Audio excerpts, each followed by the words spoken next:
تو چنگیز خان اٹھا ہے تو 610 میں، اور اس نے تباہی کا ایک ایسا ریلا اس کے ساتھ تھا، ہر چیز کو خس و خاشاک کی طرح بہا کر لے گی۔ 664 میں وہ مرا ہے، اس وقت اس کی عمر 73 برس تھی، 73 سال 4 مہینے۔ اس نے کوئی 25 برس حکومت کی، اور اس نے چنگیزی سلطنت کو ناقابل تسخیر بنا دیا۔ یہ دنیا کا واحد جرنیل ہے، رات بھی بتایا تھا، جس نے شخصی طور پر تنہا سب سے زیادہ فتوحات کی ہیں، اور اس کا کوئی علم عطائی تھا جنگوں کے بارے میں، ملک گیری کے بارے میں، جہاں گیری کے بارے میں اس کا علم عجب تھا۔ اس کی برق رفتاری، اس کی ذہن کی تیزی کمال درجے کی تھی۔ قبائل کو ایسے اس نے جوڑ دیا تھا، سب ایک جھنڈے تلے مختلف قبائل جمع ہو گئے تھے، اور دنیا کی ناقابل تسخیر طاقت بنے۔ اور قراقرم صحرائے گوبی میں منگولیا کے پاس ایک بڑا شہر اس نے بنایا، دارالحکومت، جو ساری دنیا کا سب سے بڑا دارالحکومت تھا، اور ان کا بڑا نشانہ مسلمان تھے۔ مسلمان کہ مسلمانوں سے زیادتی ہوئی تھی، جس کے بدلے میں چنگیز خان نے ان پر حملہ کیا تھا۔ چنگیز خان کے مرنے پر اس کی سلطنت، اس کے 4 بیٹے تھے۔ بڑا جوجی تھا، جوجی کے بارے میں اسے شک تھا کہ یہ میرا بیٹا نہیں، کہ اس کی جب یہ چھوٹا سردار تھا تو اس نے بڑی شکستیں کھائیں، حتیٰ کہ اس کی بیوی اغوا ہو گئی۔ جب وہ واپس آئی تو حاملہ تھی، لیکن اس نے بورتائی خاتون اس کا نام تھا، اس نے ہمیشہ اس کو عزت دی اور اس بیٹے کو اپنا ہی بیٹا سمجھا، اس کا نام جوجی۔ 3 بیٹے اس کے سامنے پیدا ہوئے، اغدائی، چغتائی اور طولوئی۔ تو اس نے اغدائی کو اپنا جانشین بنایا، اور جوجی کو روس کی سلطنت دی، روس کی، اور چغتائی کو اس نے منگولیا کی طرف کا اور چین کی طرف کا علاقہ دیا، اور جو طولوئی تھا اس کو یہ نیچے آذربائیجان سے نیچے ایران اور یہ شام، یہ علاقے اس نے 4 حصوں میں اس نے اپنی سلطنت کو تقسیم کیا، اور اغدائی کو سب سے بڑا سردار بنایا۔ اغدائی کے دور میں فتوحات کا رخ مسلمانوں سے ہٹ کے یورپ کی طرف چلا گیا، تو ان کا ایک سالار تھا سوگدائی بہادر سوگدائی، وہ پولینڈ تک پہنچا، پولینڈ تک، لیکن اس میں کوئی ایسی سلطنتیں تھیں نہیں، ایسی چرواہے سے بیچارے غریب لوگ، تو وہ پولینڈ تک اس نے چنگیزی سلطنت کو پھیلا دیا۔ اب یہ وہ ہاتھی ہے جس کے سامنے ساری دنیا کے بادشاہ چیونٹی اور چوہے کی طرح، انہیں میدان جنگ میں ہرانے کی کوئی شکل نہیں۔ تو اسلام کی شکل یوں تھا کہ اب بجھا اب بجھا اب بجھا، لیکن اللہ نے دین کو باقی رکھنا ہے تو انسانوں کو بھی باقی رکھنا ہے جو مسلمان کہلائیں۔ جب اغدائی مرا ہے تو اس کا بیٹا تھا کویوک، وہ حکمران بنا، وہ بہت رحم دل تھا، اس نے جنگیں روک دیں اور مسلمانوں کو اپنی سلطنت میں شامل کیا، تو اس کی وجہ سے ساری تاتاری سلطنتوں میں مسلمانوں کے بارے میں نرم گوشہ پیدا ہو۔ اب نامعلوم تاریخ کے گمنام سپاہی ہیں جو اتنے غیر معلوم ہیں، اتنے نامعلوم ہیں کہ کسی تاریخ میں ان کا نام تک درج نہیں، ان کی جگہ درج نہیں، جنہوں نے تاتاریوں کو دعوت دینا شروع کی۔ خونخوار قوم ہے، اور تاتاری غریب مسلمانوں کی دعوت سے اسلام قبول کرنا شروع ہو گیا۔ یہ تاریخ کا حیرت ناک واقعہ ہے۔ غیر مسلم مورخین بھی اور مسلم مورخین بھی جب یہاں پہنچتے ہیں تو وہ حیران ہوتے ہیں کہ کیسے ایک فاتح قوم نے مفتوح قوم کا مذہب کیسے قبول کر لیا۔ ہندوستان میں کوئی عیسائی نہیں تھا، آج کروڑوں ہیں، کہاں سے آئے؟ انگریزوں نے دعوت۔ اندلس سے سارے مسلمان مٹ گئے، سب عیسائی ہو گئے، کیسے؟ طاقت عیسائیوں کے ہاتھ میں۔ تو یہ ایک عجب واقعہ ہو رہا ہے کہ طاقت جن کے ہاتھ میں ہے وہ اسلام کے سب سے بڑے دشمن ہیں، اور اسلام اور مسلمان ان کے لیے سب سے مبغوض چیز ہے، اور پھر وہ انہی کا کلمہ پڑھتے جا رہے ہیں۔ یہ 7ویں صدی میں ہو چکا ہے۔ آج کا چنگیز کسی اور شکل میں ہے، کسی اور نام کے ساتھ ہے۔ آج کا ہلاکو کسی اور شکل میں ہے، کسی اور نام کے ساتھ ہے، لیکن آج بھی وہی ہوگا جو 7ویں صدی میں ہو چکا ہے۔ ہم ان کو سیاسی میدان میں، جنگی میدان میں شکست نہیں دے سکتے۔ تو وہ سائنس ٹیکنالوجی میں وہاں پہنچ چکے ہیں جہاں ہم اور جنم لے کر بھی نہیں پہنچ سکتے، لیکن ایک راستہ ہمارے پاس پڑا ہے، ہم ان کو دعوت دیں۔ اس وقت فرانس میں اوسط 5 سے 6 گورے روزانہ مسلمان ہو رہے ہیں، اوسطاً 5 سے 6 گورے روزانہ مسلمان، اور فرانس یورپ میں سب سے زیادہ اسلام قبول کرنے والا ملک بن چکا ہے، اور اس کے بعد اٹلی سب سے زیادہ تیزی کے ساتھ اسلام میں آ رہا ہے، تو پوری دنیا میں امریکہ میں سب سے زیادہ اسلام پھیل رہا ہے۔ دعوت ایسی چیز ہے جو چیونٹی سے ہاتھی کو مروا دیتی۔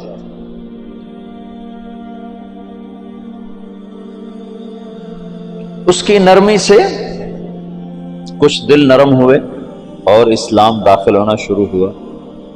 تو کویوک جب مرا ہے تو اس کا بعد طلوئی کے 4 بیٹے تھے، ایک قبلائی خان، ایک منگو خان، ایک بوکا خان اور ایک ہلاکو خان۔ تو اس وقت جوجی کا بیٹا ایباقا وہ سب سے بڑا سردار تھا تاتاریوں میں، تو انہوں نے مشورہ کیا کہ اب ہم کس کو اپنا خاقان بنائیں، تو ایباقا نے منگو خان کے بارے میں کہا کہ اس کو اپنا خاقان بناؤ۔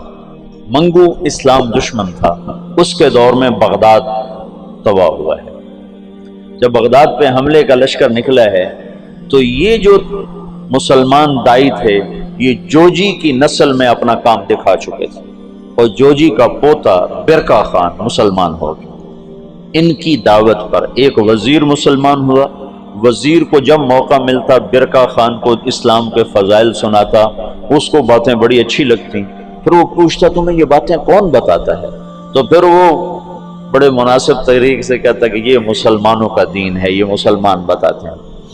پھر اس نے کہا مجھے مسلمانوں کا کوئی وفد ملاؤ۔ پھر ایک وفد اس سے ملا، انہوں نے اسلام کی دعوت دی، اسلام کے بنیادی اصول بتائے، تو برکا خان مسلمان ہوا۔ روس آج بھی دنیا کی سب سے بڑی سلطنت ہے، اس وقت بھی روس بہت بڑی سلطنت تھا، تو جتنا روسی مغل تھا اور چنگیزی تھا وہ برکا خان کی برکت سے سارے کا سارا مسلمان ہو گیا۔ کوئی تلوار ہلاکو جس نے بغداد کو تہ تیغ کر کے رکھ دیا، 15 لاکھ آدمی ذبح کر دیا۔ 658 میں پھر اس نے مصر پہ چڑھے، اس دوران حلب، شام، دمشق کو اس نے اینٹ سے اینٹ بجا دیا۔ پھر 658 میں وہ دمشق مصر کی طرف حملہ آور ہوا۔ تو مصر پر اور ہندوستان پر، حالانکہ یہ دونوں ملک کے لوگ کو اتنے دلیر نہیں تھے جتنے کہ شام، عراق، یہ جو جنگجو قومیں تو یہاں تھی، عرب، اور مصر تو مخلوط قوم تھی، ہندوستان مخلوط قومیں تھیں، لیکن کوئی اللہ کی قدرت ہے، نہ ہندوستان پہ مغل حاوی ہو سکے نہ مصر پہ حاوی ہو سکے۔ دونوں جگہ ہندوستان والوں نے تو طاقت سے، اور اللہ کی مدد تو دونوں کے ساتھ تھی، اور مصر والوں نے سیاست سے۔ 658 میں ہلاکو خان نے مصر پہ حملے کے لیے فوج نکالی تو اس کا بھائی منگو خان مر گیا۔ منگو کے مرنے پر یہ قانون تھا کہ جو تاتاری جہاں پر ہے، جب خاقان اعظم مر جائے تو سب قراقرم پہنچیں تاکہ اگلے خان کا انتخاب کیا جا سکے، اگلے خاقان کا انتخاب کیا جا سکے۔ تو وہ وہاں سے نکلا، تو اس کی بیوی تھی وہ عیسائی ہو چکی تھی دوقوزہ، اور اس کا سالار تھا کتبوغا، وہ بھی عیسائی ہو چکا تھا۔ وہ مسلمانوں پر بہت ظلم اٹھاتے تھے، بہت ظلم اٹھاتے تھے، اور ان دونوں نے بڑی کوشش کی کہ ہلاکو خان عیسائی ہو جائے، لیکن وہ عیسائی نہیں ہوا۔ تو انہوں نے اس کی منت کی کہ تم واپس نہ جاؤ، مصر کو فتح کر لو۔ وہ تو مر گیا، اب تو پہنچ بھی نہیں سکتے ہیں، تو تو تم بعد میں جانا، پہلے مصر فتح کرو۔ اس نے کہا نہیں، یہ چنگیز خان کا قانون ہے، میں اسے پورا کروں۔ اور اس نے ایک لشکر کا حصہ شام میں چھوڑا، فلسطین میں، اور 2 حصے لے کر وہ واپس چلا گیا قراقرم کی طرف۔ تو اس موقع سے فائدہ اٹھا کر مصر والوں نے خود حملہ کر دیا۔ تو عین جالوت پر 658 میں رمضان میں یہ جنگ لڑی گئی، اور 40 سال کے بعد مسلمانوں کو پہلی فتح نصیب ہوئی۔ اور اس میں کتبوغا گرفتار ہوا، تو وہاں مصر میں اس کو ٹکڑے ٹکڑے کر کے ختم کیا گیا، پر وہ ایسا کم وقت تھا کہ بوٹی بوٹی ہو گئے، پر اس نے سی نہیں کی، اف نہیں کی۔ انہوں نے کہا کیا تاتاری عورتوں نے بچے جننے بند کر دیے جو میرا کوئی بدلہ نہ لے گا؟ میرا بدلہ لینے والے ضرور آئیں گے، لیکن اللہ نے وہ موقع نہ دیا۔ برقع خان ایمان لا چکا ہے۔ جب ہلاکو چلا ہے، وہ قراقرم کے قرولتائی اس کو کہتے تھے، قرولتائی کانفرنس، اس کانفرنس کے لیے چلا ہے، تو اس وقت قبلائی طولوئی کے 4 بیٹے تھے، تو منگو بنا تھا، تو منگو کی جگہ بوقا خان موجود تھا قراقرم میں، وہ خود ہی خاقان بن گیا۔ تو قبلائی کو پتہ چلا، تو وہ پھر فوج لے کر آیا، اور اس نے اپنے بھائی کے ساتھ پہلی دفعہ تاتاری آپس میں لڑنا شروع ہوئے، اور ان کی ہیبت میں کمی آئی، اور قبلائی خان نے بوقا کو شکست دی اور قراقرم پہ قبضہ کیا۔ پھر ان بھائیوں میں آپس میں بہت لڑائیاں ہوتی رہیں تخت کے لیے۔ آخر میں قبلائی خان غالب آیا، اور اس نے اپنے بھائی کو قید کر لیا، پھر قید میں وہ مر گیا بوقا، اور اس نے قراقرم کی بجائے چین کو اپنا دارالحکومت بنایا، چین فتح کیا اور چین کو اپنا دارالسلطنت بنایا۔